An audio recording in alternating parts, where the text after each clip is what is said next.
નમસ્તે મિત્રો, સ્વાગત છે આપનું આઈ એમ ગુજરાતના અમેરિકા સ્પેશિયલ બુલેટિનમાં. શુક્રવાર જૂન 6ના બુલેટિનમાં વાત કરીશું ડોનાલ્ડ ટ્રમ્પ અને એલોન મસ્ક વચ્ચે શરૂ થયેલી મોટી બબાલની, અને સાથે જ જાણીશું કે શું ટ્રમ્પ એલોન મસ્કને ડિપોર્ટ કરી શકે તેમ છે કે નહીં. આ સિવાય જોઈશું આઈસ દ્વારા એક જ દિવસમાં રેકોર્ડ બ્રેક સંખ્યામાં કઈ રીતે ઇલીગલ ઇમિગ્રન્ટ્સને અરેસ્ટ કરાયા તેની માહિતી, અને સાથે જ વાત 8 મહિના પહેલાં યુએસમાં અરેસ્ટ થયેલા અને હવે જેના ડિપોર્ટેશનની તૈયારી શરૂ થઈ ચૂકી છે તેવા એક ગુજરાતીની, અને છેલ્લે જોઈશું 1.5 વર્ષ પહેલાં સ્ટુડન્ટ વિઝા પર યુએસ ગયેલો એક ઇન્ડિયન કયા સંજોગોમાં ડિપોર્ટ થયો, તેમજ અમેરિકાના વિઝા ઇન્ટરવ્યૂ માટે શરૂ થનારા એક સંભવિત ફાસ્ટ ટ્રેક પ્રોગ્રામની વાત, અને સાથે જ જાણીશું કે ટ્રમ્પે કયા દેશો પર લગાવી દીધો ટ્રાવેલ બેન. અમેરિકામાં ઇલેક્શન વખતે ડોનાલ્ડ ટ્રમ્પને મસીહા ગણાવી તેમના પરમ ભક્ત બની ગયેલા તેમજ તેમને જીતાડવા માટે એક પછી એક જુઠ્ઠાણા ચલાવનારા એલોન મસ્કે ટ્રમ્પથી છૂટા પડ્યાના ગણતરીના સમયમાં જ તેમની સામે બાયો ચડાવી છે. ડોનાલ્ડ ટ્રમ્પને સેકન્ડ ટર્મ અપાવવામાં એલોન મસ્કે ઘણો પરસેવો પાડ્યો હતો અને તેમના જ માટે પોતાના ધંધા પર ધ્યાન આપવાનું પણ ઓછું કરી નાખ્યું હતું. ટ્રમ્પના પ્રોગ્રામમાં ઇલોન મસ્ક સ્ટેજ પર આવીને ઉછળતા કૂદતા હતા અને મેક અમેરિકા ગ્રેટ અગેનની ટોપી પહેરીને બધે ફરતા હતા. એટલું જ નહીં, ટ્રમ્પ પ્રેસિડેન્ટ બની ગયા ત્યારબાદ ઇલોન મસ્કે તેમની વગર પગારની નોકરી પણ સ્વીકારી હતી. જોકે ટ્રમ્પ અને મસ્કનું માંડ 1.5 વર્ષ ચાલેલું હનીમૂન પૂરું થતાં જ હવે અમેરિકાના આ બંને ધુરંધરો એકબીજા સામે તલવાર તાણીને ઊભા રહી ગયા છે અને તેમની વચ્ચેના સંબંધો એ હદે વણસી ચૂક્યા છે કે ઇલોન મસ્કે ટ્રમ્પને પદભ્રષ્ટ એટલે કે ઇમ્પીચ કરવાની પણ વાત કરી દીધી છે. ટ્રમ્પ જેના મોફાટ વખાણ કરી રહ્યા છે તેવા બિગ બ્યુટીફુલ બિલની ઇલોન મસ્કે ટીકા કર્યા બાદ રોષે ભરાયેલા ડોનાલ્ડ ટ્રમ્પે મસ્કની કંપનીઓને આપવામાં આવેલા તમામ સરકારી કોન્ટ્રાક્ટ્સ રદ કરી દેવાની ધમકી આપી હતી, જેનો જવાબ આપતા મસ્કે ટ્રમ્પને જ ઘર ભેગા કરી દેવાની માંગ કરી છે. આ એ જ ઇલોન મસ્ક છે કે જેમણે ચૂંટણી પ્રચાર દરમિયાન અમેરિકન્સને એવું કહીને ગેરમાર્ગે દોર્યા હતા કે જો ડેમોક્રેટ્સ જીતી જશે તો પોતાને જેલ ભેગા થવું પડશે. મસ્કે બિગ બ્યુટીફુલ બિલની ટીકા કરી ત્યારે તેનો જવાબ આપતા ટ્રમ્પે એવું લખ્યું હતું કે મસ્કે મારા વિશે કંઈ ખરાબ નથી કહ્યું, પરંતુ હું ઈચ્છું છું કે તેઓ આ બિલને બદલે મારી ટીકા કરે. જોકે ટૂંક સમયમાં જ મસ્કે ટ્રમ્પની આ ઈચ્છા પણ પૂરી કરી દીધી હતી અને સોશિયલ મીડિયા પર બંને એકબીજા સામે ભડાકા કરવામાં કોઈ કસર બાકી નહોતી રાખી. મસ્કે સોશિયલ મીડિયા પ્લેટફોર્મ એક્સ પર ટ્રમ્પનો ઉધડો લેતા ઉપરાછાપરી પોસ્ટ કરી હતી, જેમાં તેમણે વ્યક્તિગત પ્રહારો પણ કર્યા હતા અને તેના જવાબમાં ટ્રમ્પ પણ ટ્રુથ સોશિયલ દ્વારા પોતાના એક સમયના ખાસ દોસ્ત ઇલોન મસ્ક પર તૂટી પડ્યા હતા. આમ તો ડોનાલ્ડ ટ્રમ્પ અને ઇલોન મસ્ક વચ્ચેનો આ ટકરાવ કોઈ આશ્ચર્યની વાત નથી, કેમ કે એકબીજાના માથા ભાંગે તેવા આ બંને અમેરિકન્સે જ્યારે હાથ મિલાવ્યા ત્યારે જ ઘણા એક્સપર્ટ્સે કહ્યું હતું કે આ જોડું આગળ જતાં કજોડું સાબિત થવાનું છે, કારણ કે આ બંને અતરંગી સ્વભાવના અને મોફાટ છે. એટલું જ નહીં, બંને સક્સેસફુલ બિઝનેસમેન પણ છે, તેવામાં તેમની વચ્ચે ક્યારેક તો હમનો ટકરાવ થવો સ્વાભાવિક જ હતો. ઇલોન મસ્કે પોતાની પોસ્ટમાં ટ્રમ્પ સરકાર પર બદનામ ફાઇનાન્સર અને કન્વિક્ટેડ ફેલોન જેફરી એપ્સ્ટેઇન વિશેની માહિતી છુપાવવાનો આરોપ મૂક્યો હતો. મસ્કે લખ્યું હતું કે એક મોટો બોમ્બ ફોડવાનો સમય આવી ગયો છે. એપ્સ્ટેઇન ફાઇલ્સમાં ટ્રમ્પનું પણ નામ છે અને તેથી જ તેને જાહેર નથી કરવામાં આવી રહી. તેમણે લખ્યું હતું કે આ પોસ્ટને ભવિષ્ય માટે માર્ક કરી રાખજો, સત્ય ચોક્કસ બહાર આવશે. જોકે ટેક બિલિયોનરે એ વિગતો જાહેર નથી કરી કે તેમણે જે રિલીઝ ન કરવામાં આવેલી ફાઇલ્સનો એક્સેસ કઈ રીતે મળી ગયો. એટલું જ નહીં, આ કેસ સંબંધિત ફાઇલ્સમાં કોઈ વ્યક્તિનું નામ સામેલ હોવાનો મતલબ એવો નથી થતો કે તેના પર કોઈ ખોટા કામનો આરોપ મૂકવામાં આવ્યો છે. વ્હાઇટ હાઉસના પ્રેસ સેક્રેટરી કેરોલાઇન લેવિટે મસ્કના આ દાવાને અનફોર્ચ્યુનેટ એપિસોડ ગણાવ્યો હતો અને સાથે જ એમ પણ કહ્યું હતું કે Elon Musk one big beautiful બિલથી નાખુશ છે, કારણ કે તેમાં તે જે ઈચ્છતા હતા તે પોલિસીઝનો સમાવેશ નથી કરાયો. પ્રેસિડેન્ટ ટ્રમ્પ આ ઐતિહાસિક કાયદાને પસાર કરવા અને અમેરિકાને ફરીથી મહાન બનાવવા પર ધ્યાન કેન્દ્રિત કરી રહ્યા છે તેવું પણ વ્હાઇટ હાઉસની પ્રેસ સેક્રેટરીએ જણાવ્યું હતું. ટ્રમ્પ અને એપ્સ્ટેઇન વચ્ચે ભૂતકાળમાં કોઈ દોસ્તી રહી હોય કે પછી તેમના નજીકના સંબંધો હોય તેવું હાલ પૂરતું તો નથી લાગી રહ્યું. જોકે ટ્રમ્પની એપ્સ્ટેઇન સાથેની એક તસવીર ચોક્કસ છે. એપ્સ્ટેઇને 2019માં ફેડરલ ચાર્જિસ અંગેની ટ્રાયલની રાહ જોતી વખતે જ પોતાનું જીવન ટૂંકાવી લીધું હતું. ટ્રમ્પે ચૂંટણી પ્રચાર દરમિયાન એપ્સ્ટેઇન વિશે વધુ સરકારી ફાઇલ્સ જાહેર કરવાની વાત કરી હતી અને ત્યારબાદ એટર્ની જનરલ પેમ બોન્ડીએ ફેબ્રુઆરીમાં ફાઇલોનો પ્રારંભિક ભાગ જાહેર પણ કર્યો હતો. પણ તેમાં ખરેખર તો પહેલેથી જ જે માહિતી જાહેર કરવામાં આવી હતી તેની જ નકલ હતી. તેવામાં મસ્કને આ કેસની કઈ મહત્વની વાત જાણવા મળી છે તેની કોઈ સ્પષ્ટતા તેમણે હાલ પૂરતી નથી કરી. 2024માં થયેલા પ્રેસિડેન્શિયલ ઇલેક્શનના પરિણામને લઈને પણ હવે ડોનાલ્ડ ટ્રમ્પ અને એલોન મસ્ક આમને સામને છે. ટ્રમ્પે એવો દાવો કર્યો હતો કે તેમણે મસ્કના સપોર્ટ વગર જ મહત્વના સ્ટેટ ગણાતા પેન્સિલ્વેનિયામાં વિજય નોંધાવ્યો હતો. પરંતુ ટ્રમ્પના કેમ્પેઇન પાછળ કરોડો ડોલર્સનો ખર્ચ કરનારા મસ્કે વળતો પ્રહાર કરતા એવું લખ્યું હતું કે હકીકતમાં ટ્રમ્પના ચૂંટણી જીતવા પાછળ પોતે એક મહત્વના વ્યક્તિ રહ્યા છે. મસ્કે એમ પણ કહ્યું હતું કે મેં સપોર્ટ ના કર્યો હોત તો ડોનાલ્ડ ટ્રમ્પ ચૂંટણી હારી ગયા હોત અને હાઉસમાં ડેમોક્રેટ્સનો દબદબો રહ્યો હોત, તેમજ સેનેટમાં રિપબ્લિકન્સની સંખ્યા 51-49 જેટલી રહી હોત. મસ્કનું કહેવું છે કે તેમણે સરકારી ખર્ચ ઘટાડવાના અનેક પ્રયાસ કર્યા છે, પરંતુ ટ્રમ્પે જે બિગ બ્યુટીફુલ બિલ રજૂ કર્યું છે તેનાથી સરકારનો ખર્ચો ખૂબ જ વધી જશે અને ડિપાર્ટમેન્ટ ઓફ ગવર્મેન્ટ એફિશિયન્સીના અત્યાર સુધીના પ્રયાસો પર પણ પાણી ફરી વળશે.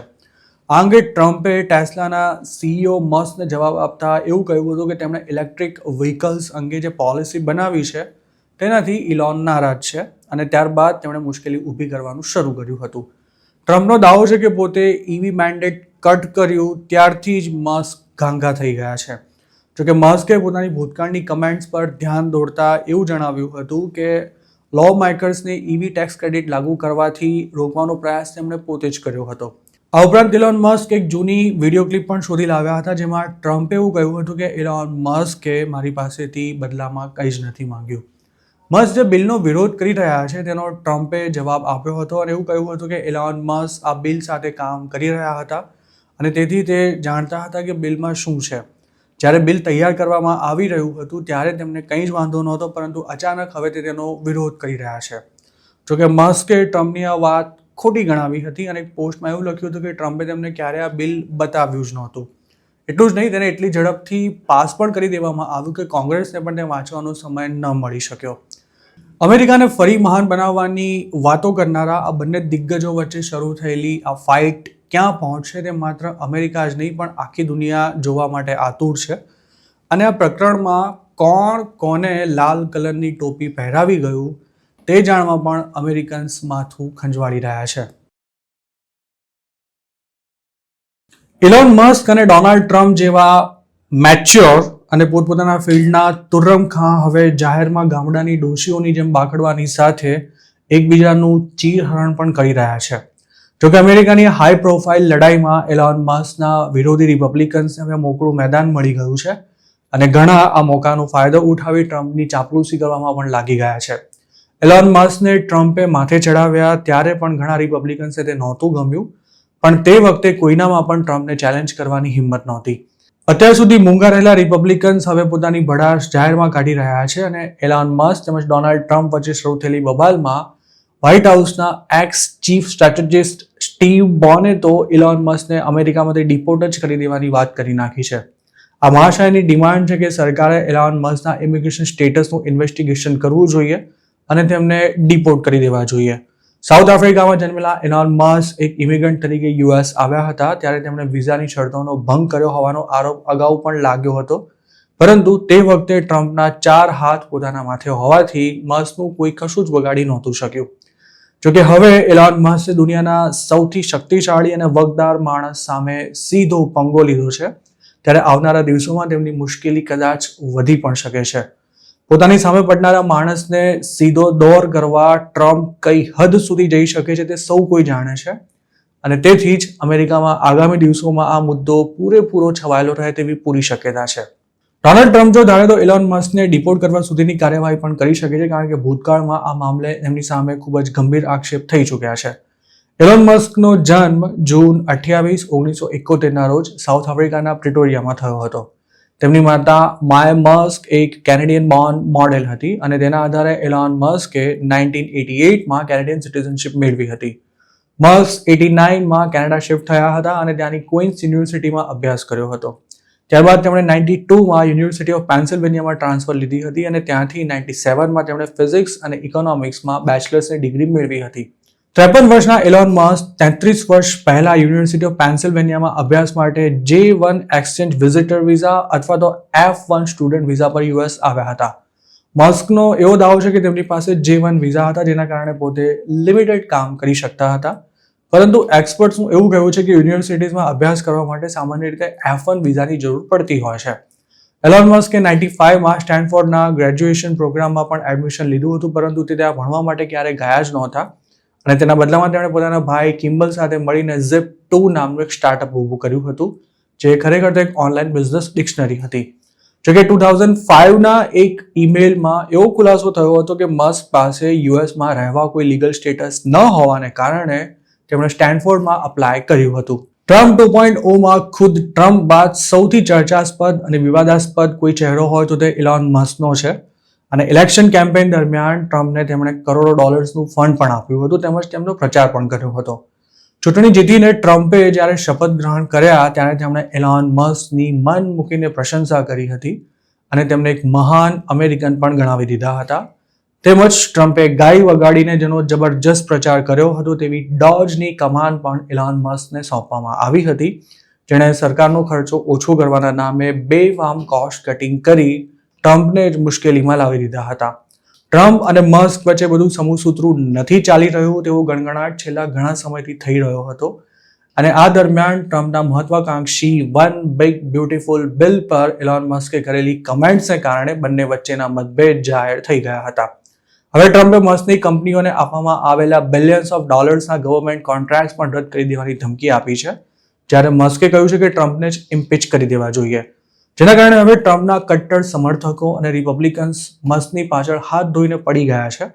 તો બીજી તરફ એલોન મસ્કના સપોર્ટર્સ પણ હવે મેદાનમાં આવી ગયા છે અને જેમને કોઈ જાણતું પણ ન હોય તેવા લોકોની પોસ્ટને પણ એલોન મસ્ક પોતાના સોશિયલ મીડિયા પ્લેટફોર્મ એક્સ પર રીપોસ્ટ કરી રહ્યા છે.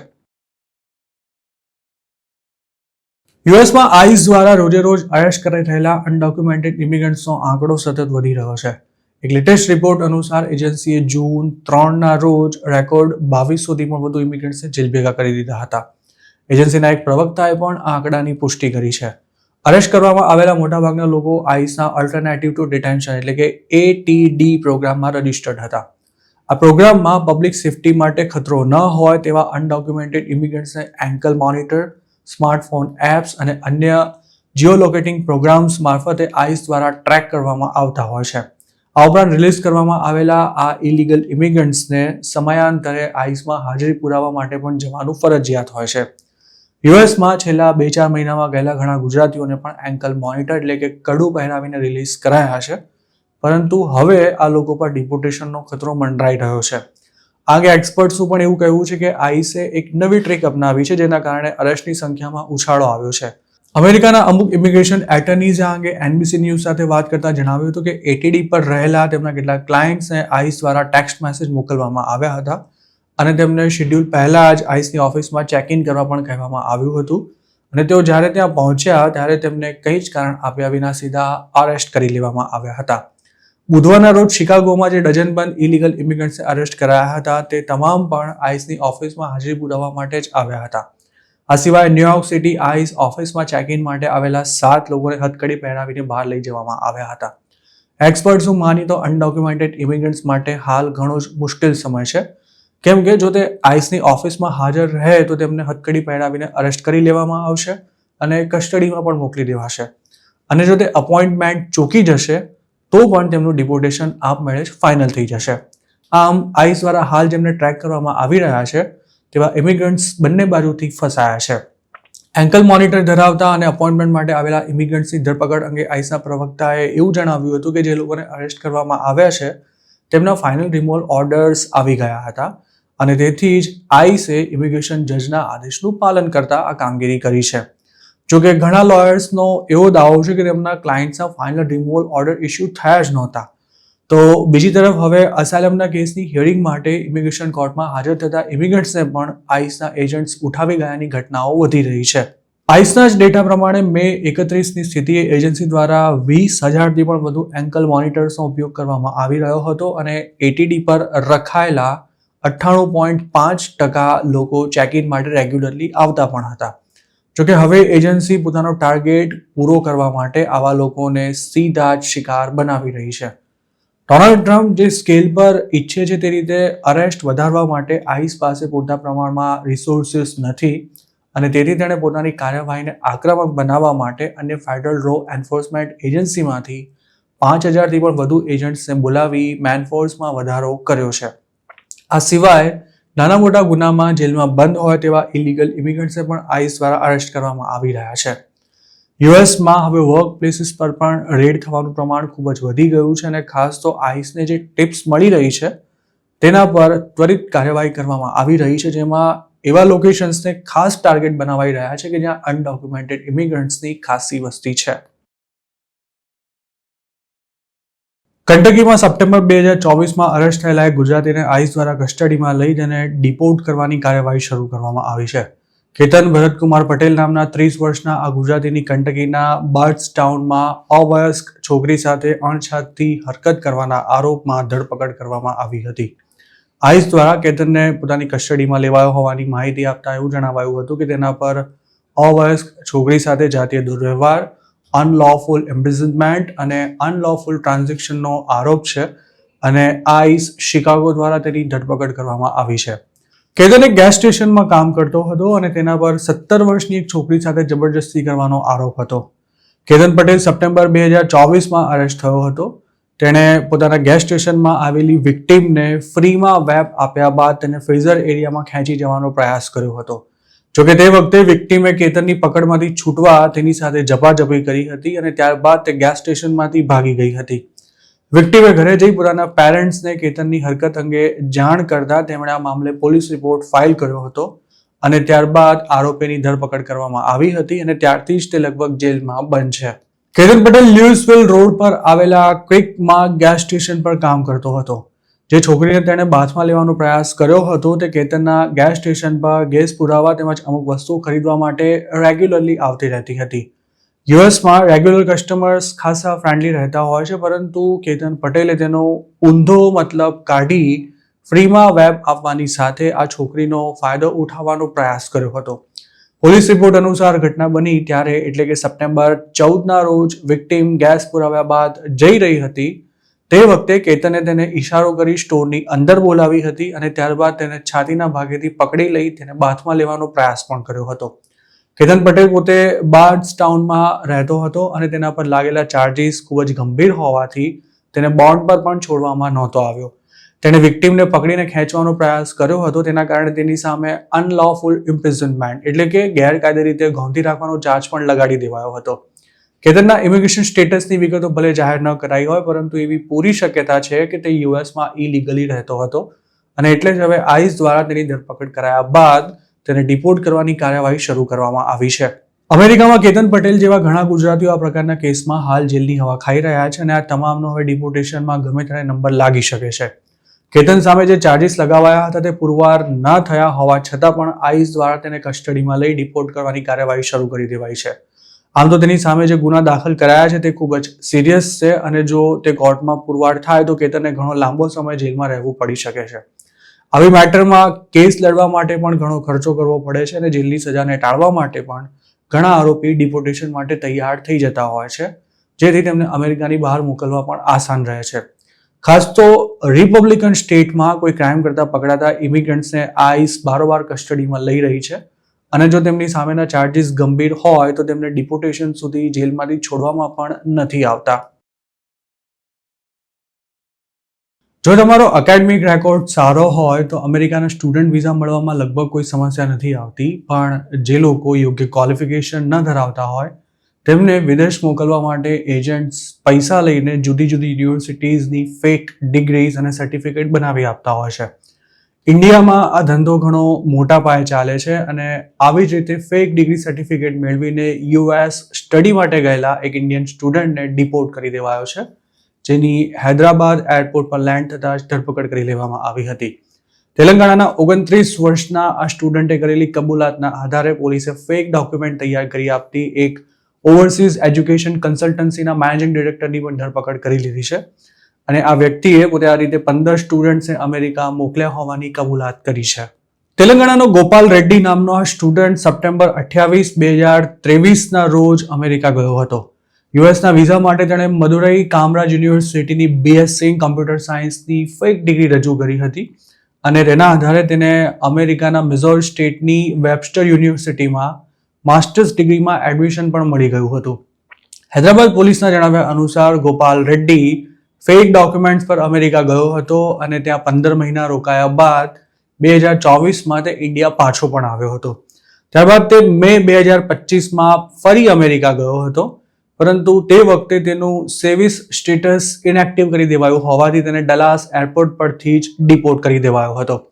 ગોપાલ રેડ્ડી હૈદરાબાદ એરપોર્ટ પર લેન્ડ થયો ત્યારે ઇમિગ્રેશન ઓથોરિટીઝે તેની પૂછપરછ કરી હતી, જેમાં તેણે એવો દાવો કર્યો હતો કે તેલંગાણાની ધનલક્ષ્મી ઓવરસીઝ પ્રાઇવેટ લિમિટેડના કટોજુ અશોકે તેના માટે ફેક ડોક્યુમેન્ટ્સ તૈયાર કરી આપ્યા હતા.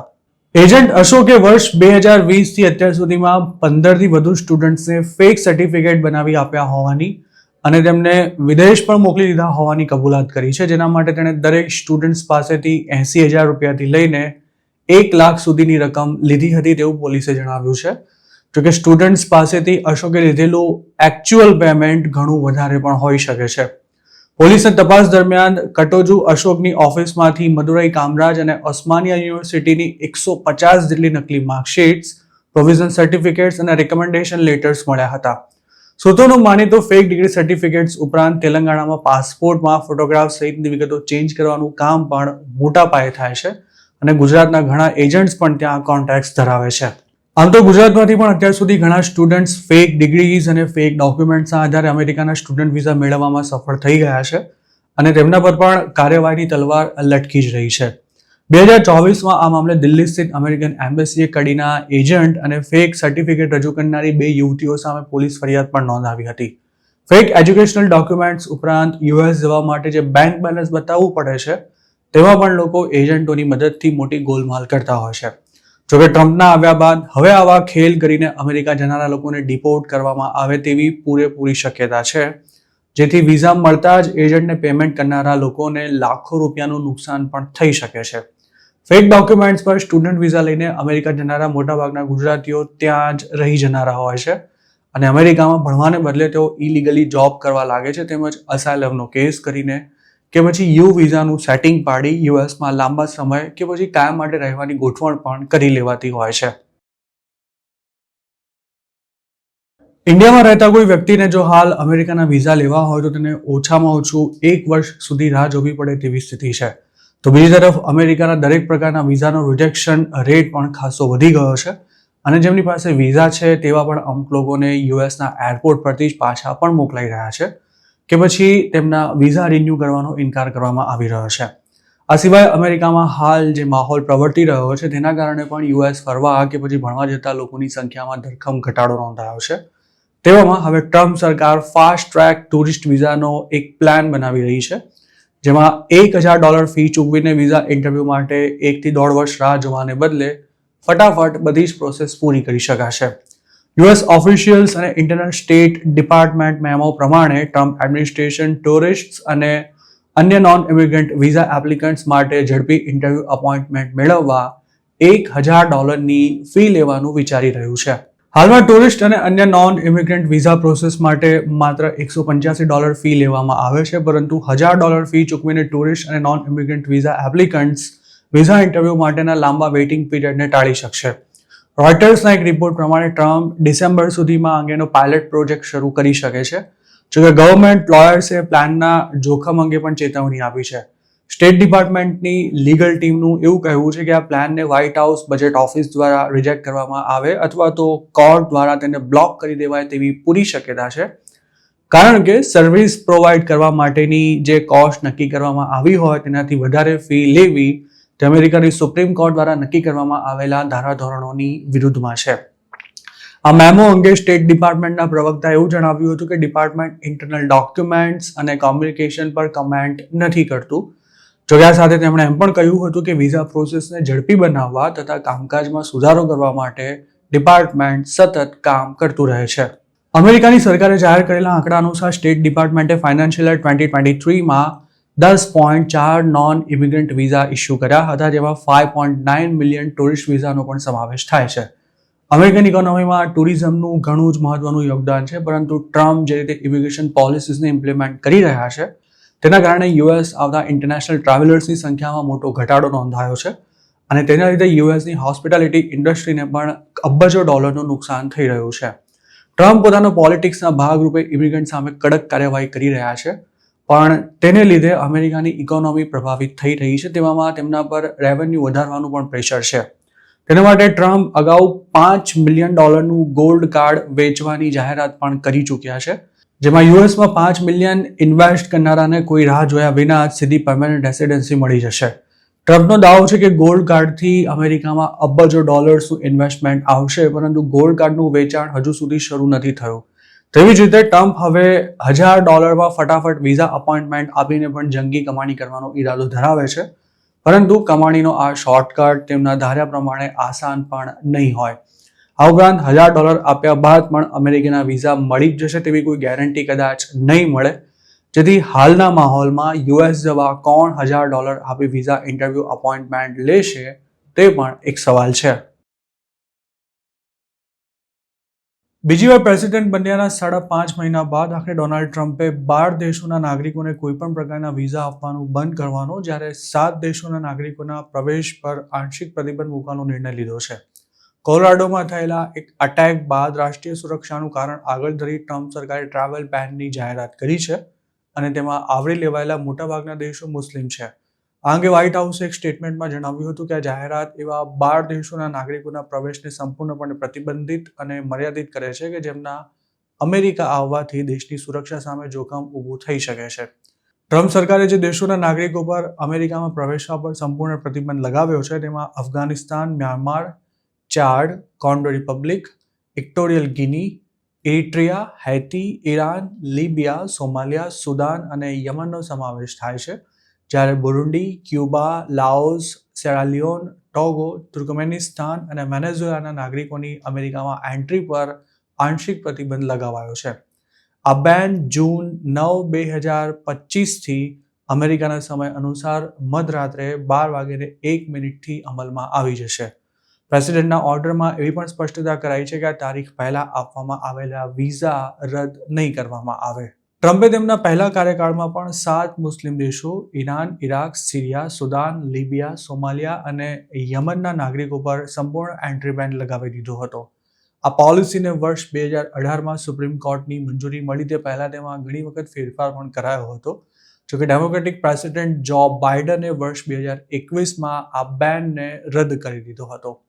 ટ્રમ્પ સરકારે જે નવો પ્રતિબંધ મૂક્યો છે તેમાંથી અમેરિકાના પરમેનન્ટ રેસિડન્ટ્સ, ડ્યુઅલ સિટીઝનશિપ ધરાવતા લોકો, મોટી સ્પોર્ટ્સ ઇવેન્ટમાં ભાગ લેનારા ખેલાડીઓને બાકાત રાખવામાં આવ્યા છે.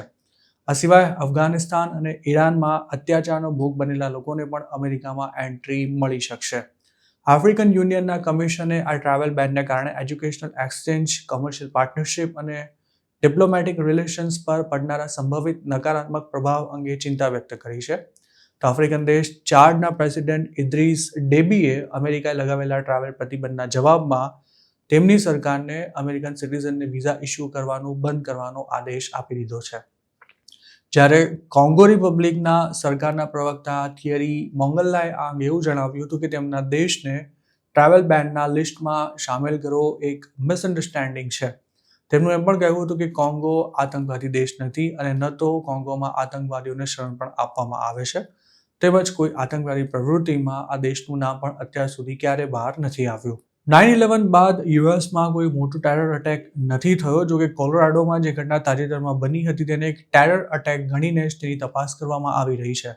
આ અટેક કરનારા વ્યક્તિની ઓળખ એક ઇજિપ્શિયન સિટીઝન તરીકે કરાઈ હતી જે વિઝિટર વિઝા પર યુએસ આવી ઓવરસ્ટે થઈ ગયો હતો. આમ તો ટ્રમ્પ સરકારે તેની આખી ફેમિલીને જ ડિપોર્ટ કરી દેવાની કાર્યવાહી શરૂ કરી હતી, પરંતુ કોર્ટે સરકારના આ પ્લાન પર બ્રેક લગાવતા આરોપીનું ફેમિલી હાલ પૂરતું ડિપોર્ટેશનથી બચી ગયું છે. જોકે ટ્રમ્પે જે 12 દેશો પર સંપૂર્ણ પ્રતિબંધ જાહેર કર્યો છે તેમાં ઇજિપ્તનું નામ સામેલ નથી. આ અંગે ખુલાસો કરતા ડોનાલ્ડ ટ્રમ્પે એવું જણાવ્યું હતું કે અમેરિકા ઇજિપ્ત સાથે ખૂબ જ નજીકથી જોડાયેલું છે અને ઇજિપ્તમાં લો એન્ડ ઓર્ડરનો પણ કોઈ પ્રોબ્લેમ નથી. તેમણે એવી પણ સ્પષ્ટતા કરી હતી કે જે દેશોમાં સરકાર માત્ર નામની છે તેમના પર જ અમેરિકાએ સંપૂર્ણ અથવા પાર્શિયલ વિઝા બેન મૂક્યો છે. 1-2 મિનિટ ચાલેલા ઇન્ટરવ્યુમાં જ કોઈને અમેરિકાના વિઝા આપવાનો ઇનકાર કરી દેવાયો હોય તેવા અઢળક કેસ વિશે તમે સાંભળ્યું હશે, પરંતુ માંડ 15 સેકન્ડના ઇન્ટરવ્યુમાં કોઈને અમેરિકાના વિઝા મળી જાય તે વાત માન્યામાં ન આવે તેવી છે. પણ એક ઇન્ડિયન સ્ટુડન્ટે પોતાનો કંઈક આવો જ એક્સપિરિયન્સ સોશિયલ મીડિયા પર શેર કર્યો છે. આ યુઝરનું નામ કિંગ રિશિલ છે અને તેણે મુંબઈમાં યુએસ કોન્સ્યુલેટમાં પોતાના F1 વિઝા ઇન્ટરવ્યૂનો એક્સપિરિયન્સ શેર કર્યો છે, જેમાં તેણે કઈ રીતે પોતાને વિઝા મળી ગયા તે વાત જણાવી છે.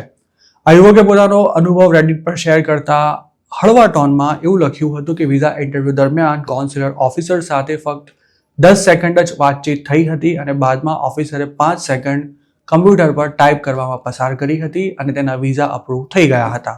આ રેડિટ યુઝરે પોતાની પોસ્ટમાં જણાવ્યું હતું કે તેના અત્યંત ટૂંકા ઇન્ટરવ્યૂ દરમિયાન વિઝા ઓફિસરે કેટલી યુનિવર્સિટીઝમાં અપ્લાય કર્યું છે, કેટલી યુનિવર્સિટીઝે એડમિશન ઓફર કર્યું અને આ ચોક્કસ યુનિવર્સિટી જ કેમ પસંદ કરી, તેમજ ત્યાં ફાઇનાન્સ શું ભણવાના છો કે કેમ જેવા રૂટીન સવાલો પૂછ્યા હતા. 15 સેકન્ડમાં વિઝા મેળવનારો આ યુવક ન્યુયોર્ક યુનિવર્સિટીમાં અંડર ગ્રેજ્યુએશનનો અભ્યાસ કરવા માટે જઈ રહ્યો છે. પોતાને પૂછાયેલા સવાલોના તેણે કોન્ફિડન્સ સાથે જવાબ આપ્યા હતા અને ન્યુયોર્ક યુનિવર્સિટી પસંદ કરવા માટે તેણે એવું કારણ જણાવ્યું હતું કે તે વર્લ્ડની બેસ્ટ બિઝનેસ સ્કૂલ્સમાં સામેલ છે. એપ્લિકન્ટે આપેલા જવાબ કોન્સ્યુલર ઓફિસરે કન્ફર્મ કર્યા બાદ તેના વિઝા અપ્રૂવ કરી દેવાયા હતા. પોતાની આ પોસ્ટમાં આ સ્ટુડન્ટે એ વાતનો પણ ખાસ ઉલ્લેખ કર્યો છે કે તેની ટ્રાવેલ હિસ્ટ્રી સ્ટ્રોંગ હતી, મતલબ કે તે અમુક દેશોમાં ફરી ચૂક્યો છે અને છેલ્લે તેણે કેનેડાની પણ ટ્રીપ કરી હતી. યુએસ જવા માંગતા પોતાના જેવા સ્ટુડન્ટ્સે તેણે એવી સલાહ આપી હતી કે વિઝા ઇન્ટરવ્યૂ દરમિયાન ચિંતા કરવાની કોઈ જ જરૂર નથી અને કોન્ફિડન્સ સાથે જવાબો આપવાથી તમારું કામ ખૂબ જ સરળ બની શકે છે. અમેરિકાના સ્ટુડન્ટ વિઝાનો રિજેક્શન રેશિયો ઘણો હાઈ રહેતો હોય છે, કારણ કે યુએસ જવા માંગતા મોટાભાગના ઇન્ડિયન્સ વિઝા ઓફિસરને એ વાતનો ભરોસો નથી અપાવી શકતા કે તેઓ ત્યાં ભણવા માટે જઈ રહ્યા છે અને ભણવાનું પૂરું કરીને ઇન્ડિયા પાછા આવી જશે. અમેરિકા ભણવા જવાનો ખર્ચો પણ ખાસો થાય છે. તેવામાં જે સ્ટુડન્ટ્સ પોતાનો મોટાભાગનો ખર્ચો લોન લઈને કાઢવાના હોય તેમનો કેસ પણ અમુક વાર ડાઉટફુલ બની જતો હોય છે. અમેરિકાની જે યુનિવર્સિટીઝના જે કોર્સમાં એડમિશન મળ્યું હોય તેમાં અભ્યાસ કરવા પાછળનું કારણ શું છે અને એપ્લિકન્ટ ખરેખર જે તે કોર્સ કરવાને લાયક છે કે નહીં તે પણ વિઝા ઓફિસર ચેક કરતા હોય છે અને તેના માટે જ અમુક ચોક્કસ કોલેજ અને કોર્સમાં એડમિશન લેવાનું કારણ પણ પૂછવામાં આવતું હોય છે અને ક્યારેક તો એપ્લિકન્ટને લગતું કેટલું નોલેજ ધરાવે છે તે પણ ચેક કરવામાં આવે છે. અમેરિકાના વિઝા મેળવવામાં નિષ્ફળ રહેલા ઘણા ગુજરાતી સ્ટુડન્ટ્સનું માનીએ તો તેમને 2-3 સવાલો પૂછ્યા બાદ જ વિઝા આપવાનો ઇનકાર કરી દેવાયો હતો. ખાસ તો અમેરિકાની આલતુ ફાલતુ કોલેજીસમાં એડમિશન લેનારા અને મજબૂત ફાઇનાન્શિયલ બેકગ્રાઉન્ડ ન ધરાવતા તેમજ ઇન્ડિયામાં ભણવામાં એવરેજ રહ્યા હોય તેવા સ્ટુડન્ટ્સ માટે પણ અમેરિકાના વિઝા મેળવવું આસાન નથી હોતું અને આ પ્રોસેસ ટ્રમ્પના આવ્યા બાદ વધુ આગળ બનાવી દેવામાં આવી છે. તો મિત્રો, આ હતા અમેરિકાના આજના મુખ્ય સમાચાર. આપને જો મારી રજૂઆત પસંદ આવી હોય તો આ વિડીયોને લાઇક અને શેર કરવાનું તેમજ આઈ એમ ગુજરાતની યુટ્યુબ ચેનલને સબસ્ક્રાઇબ કરવાનું ભૂલશો નહીં, કારણ કે આ ચેનલ પર આપને મળશે અમેરિકામાં રહેતા ગુજરાતીઓ માટેના મહત્વના સમાચાર અને તે પણ આપની પોતાની ભાષામાં. આપ જો મારી સાથે કોઈ ટિપ શેર કરવા માંગતા હો તો હાલ સ્ક્રીન પર દેખાઈ રહેલા વોટ્સએપ નંબર પર પણ અમારો સંપર્ક કરી શકો છો. આપની ઓળખ ગુપ્ત રાખવામાં આવશે.